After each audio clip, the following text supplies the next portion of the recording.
Hey there, welcome back to the Voidspark Chronicles. I think this is part 6.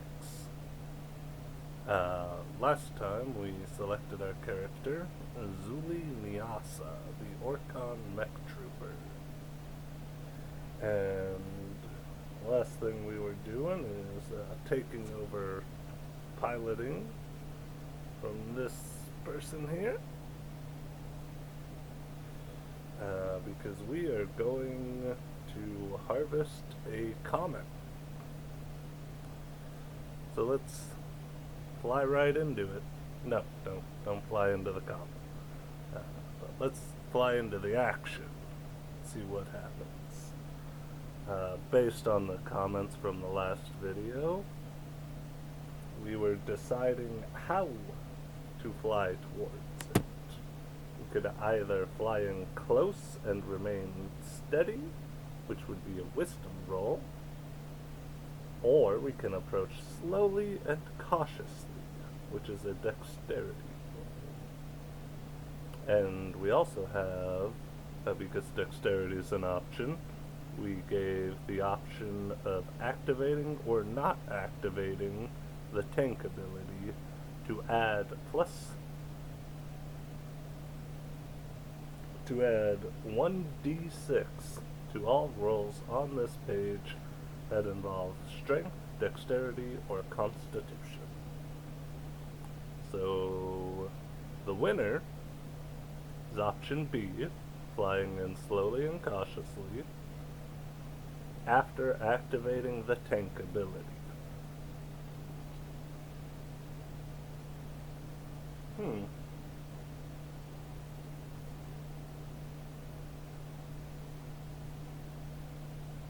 Actually,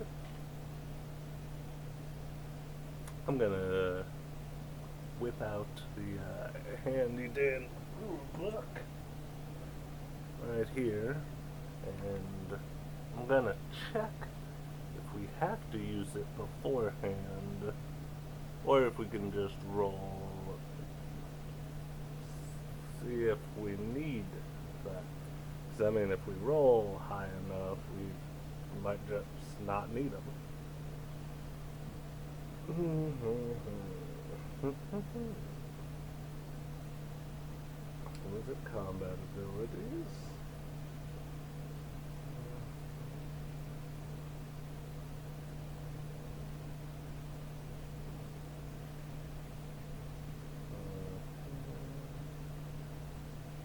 Many ability, each will give you a minus to the abilities.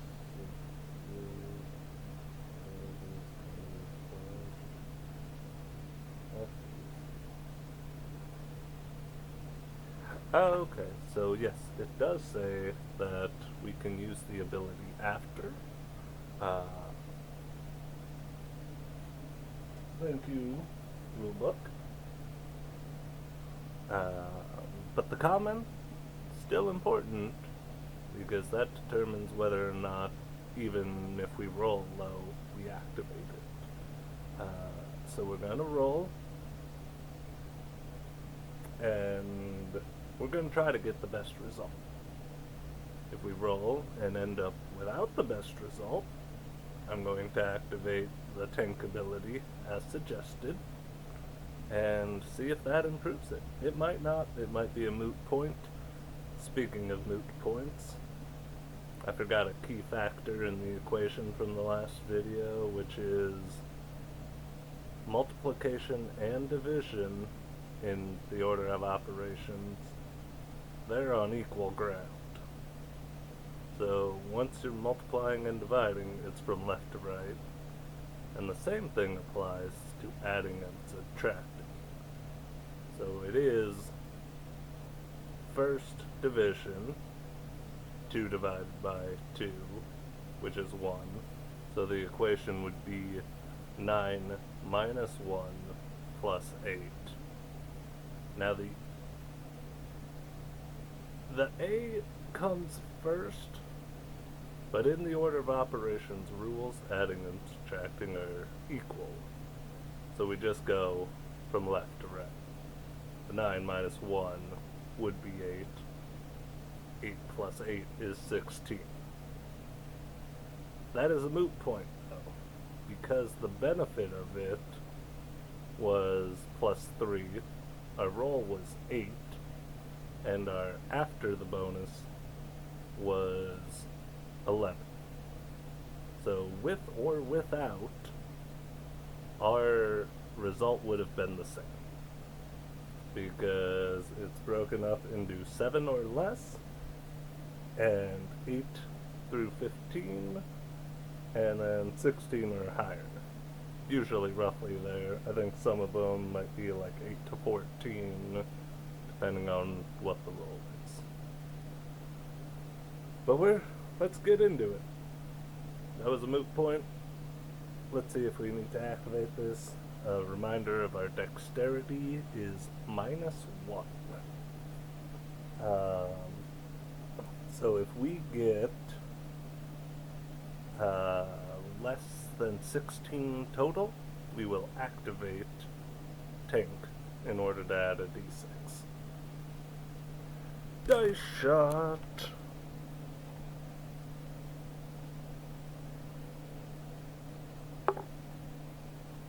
Okay,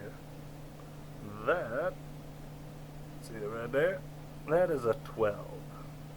-1 is 11. So we're going to activate the tank ability. Whoop. And we need either a 5 or 6 on this die to achieve the best possible result. Here's hoping. 5 or 6. So close with that 4.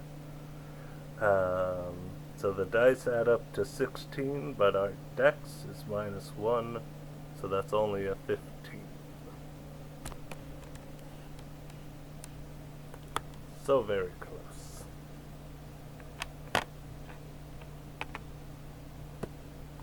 I will mark down, because the tank uses 1 charge, and our battery only has 1 charge until we rest again. So we won't be able to use that again until we rest. Have that marked down. And the back of the previous page for the results. If the result is between 8 and 15, which ours was 15, not bad. The comet is in constant motion, but you follow closely to it. You maintain a safe distance, but you must continually speed up and slow down. So you gain a +10 to fire the hooks in number 2 and 3 listed below.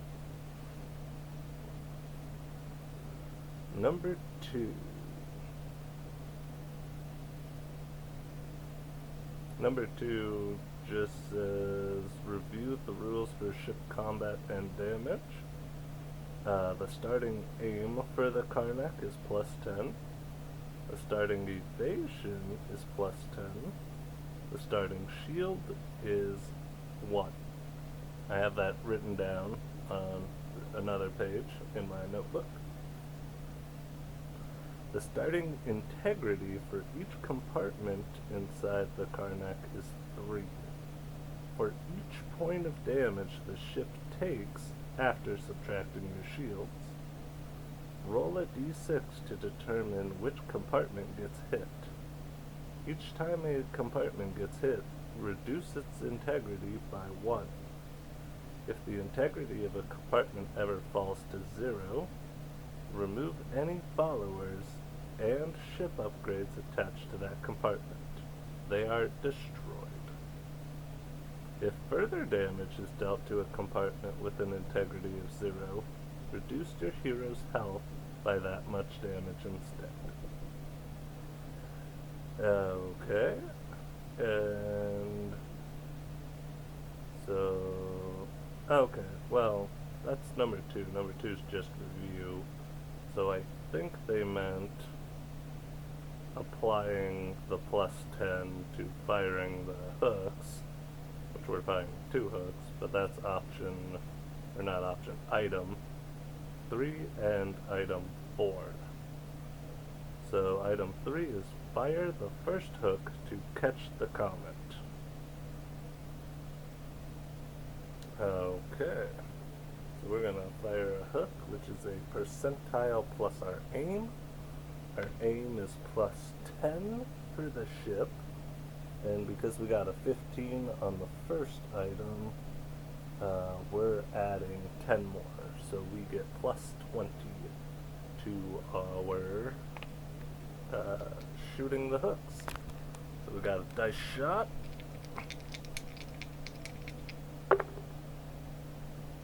That is a 92, so we got 112, right? Yeah, 112 for that one. And on the second hook, that's 24 plus 20 is 44. Alright, we got 112 and 44 for firing the hooks. Let me just write that down. 112 and then 44. Okay. The first hook was 112. Let's see what happens. If the result is 56 or more, you snag the comet with the first hook and fall perfectly into pace with the comet as it continues to travel. Yes!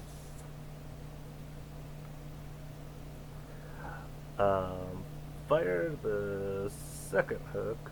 That we got a 44.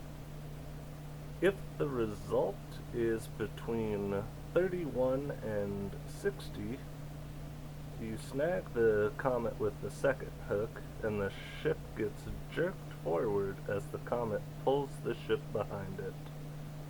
Your ship takes 1 damage minus your shield value, which our shields is 1, so ship takes no damage. Our compartment integrities are perfectly fine right now. And that is the end of that page. So we're going to venture on. That's us trying to snag the comet.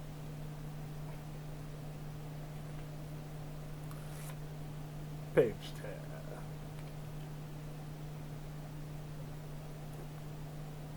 Now we got this. Interesting. You will be accompanying Brockvar on this mission. Gear up in a spacesuit and get to the airlock.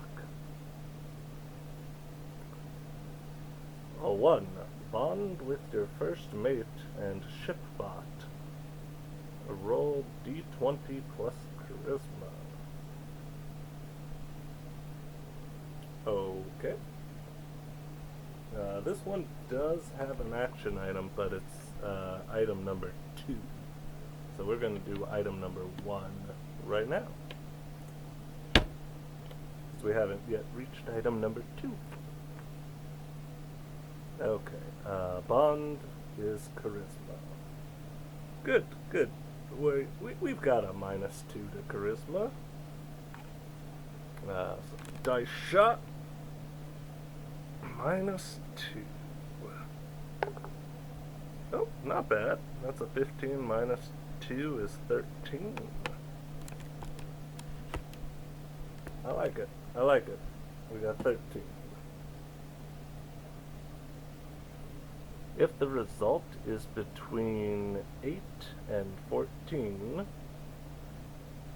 SD113 says, you life forms are easily killed by a lack of atmosphere, pressure, and breathable air. I do not wish to get distracted and make a mistake while I check over the suits. Captain Kalis would be most bothered if we lost either of you. Brockbeer says, "You ever been out on a spacewalk? It ain't like the comfort of a ship. 0G on a ship is nothing compared to the vast emptiness of space. It can be scary as hell. I must admit, it is nice to have another going on this with me. Askel does okay, but his stomach can't handle it. Let's hope you don't get motion sickness. Well, we'll soon see what you've got." Now, the action item. We can either do option A, which is request help getting into your spacesuit, roll d20 plus charisma,